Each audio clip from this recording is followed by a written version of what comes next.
Time now for sports on 104.7 The Cave. Here's Ned Reynolds. Mike, the intern, Ned Reynolds in the studio on a Wednesday morning. So while the MLB teams on the East Coast have been real busy this week, have the St. Louis Cardinals got anything done? At the moment, no, but it's not yet. They're certainly going to trade Nolan Arenado. The embers are there, and they keep sending up little flamed torches like the Cardinals are on the verge of making a deal. And I really think they are, because Arenado has said he doesn't want to play in St. Louis. He wants to be for a contending team, and he does not perceive the Cardinals as being a contender next year. And the Cardinals say, yeah, we'd like to get rid of you too. Not rid of him, but they need to dump his salary, which is $74 million over the next 3 years. So I think what they're waiting on is for some team to say, yeah, we'll accept the whole package, or say to the Cardinals, will you take some of that $74 million and pay it yourselves, which does happen. That's common in Major League Baseball. But at the moment, nothing. I have a feeling today may produce some significant notes, but we'll wait and see. And, of course, they have the whole winter to work this out. They don't necessarily have to do it now, but this is when everybody's there together. Yeah, absolutely. And I was just going to make a comment on that. You know, MLB, they don't do as good of a job as marketing as the NFL does as far as off-season activities. But they are very active, because they also had the draft lottery yesterday too, didn't they? They did indeed. And what this is, Major League Baseball has its annual summer draft right around the All-Star game. They finally established that as a key date. So that's when it'll be. But who's going to get the first pick?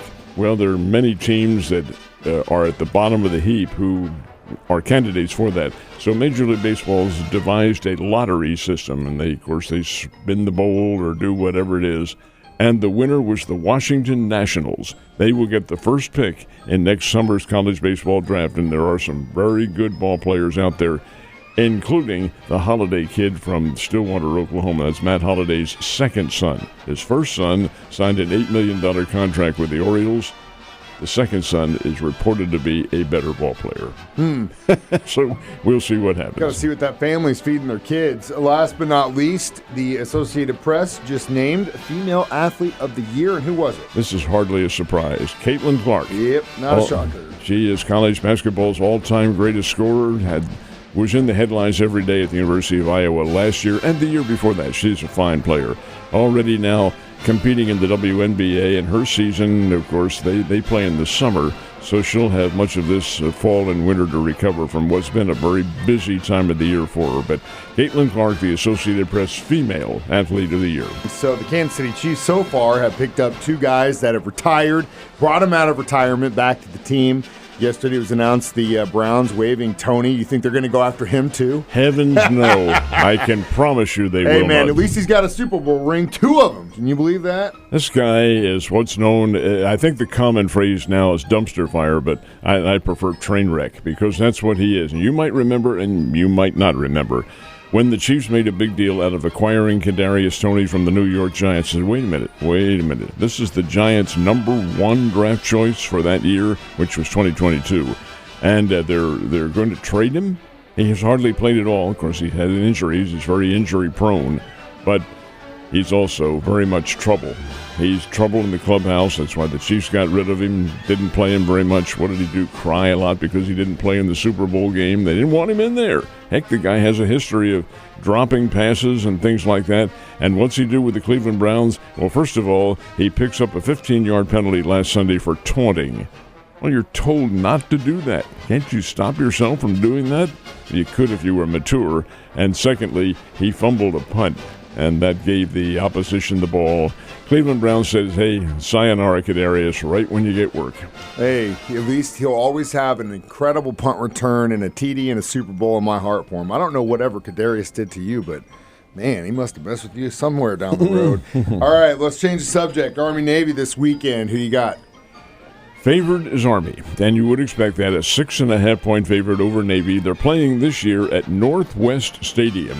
I'm assuming, I don't know this, but I'm assuming it's named for Northwest Airlines, I would think, although maybe an insurance company, Northwest, I don't know what it is. But Northwest Stadium is in Landover, Maryland, and it's the home of the Washington Commanders. It's had several names since football has been a part of their whole feature program. Anyway, that's where the game is being played this year.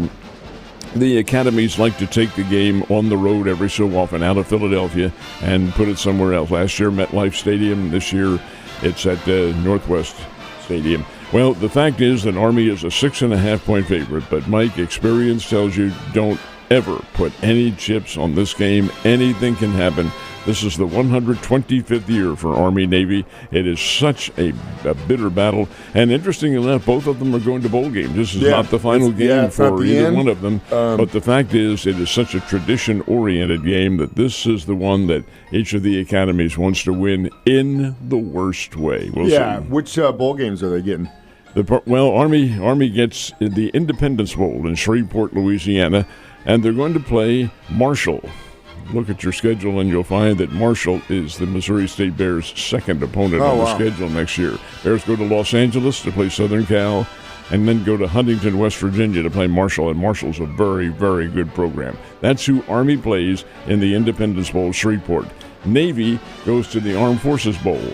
That's at Amon Carter Stadium in Fort Worth, Texas.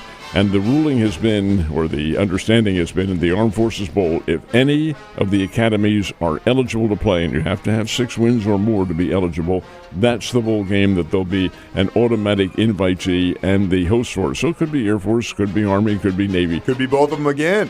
Well, they wouldn't play again. No, not in a bowl game like that. But Navy will be the team because they got the first invitation. So they've accepted it. They're playing in the Armed Forces Bowl, Dallas, Texas, TCU on the campus of Texas Christian, and their opponent is the Sooners.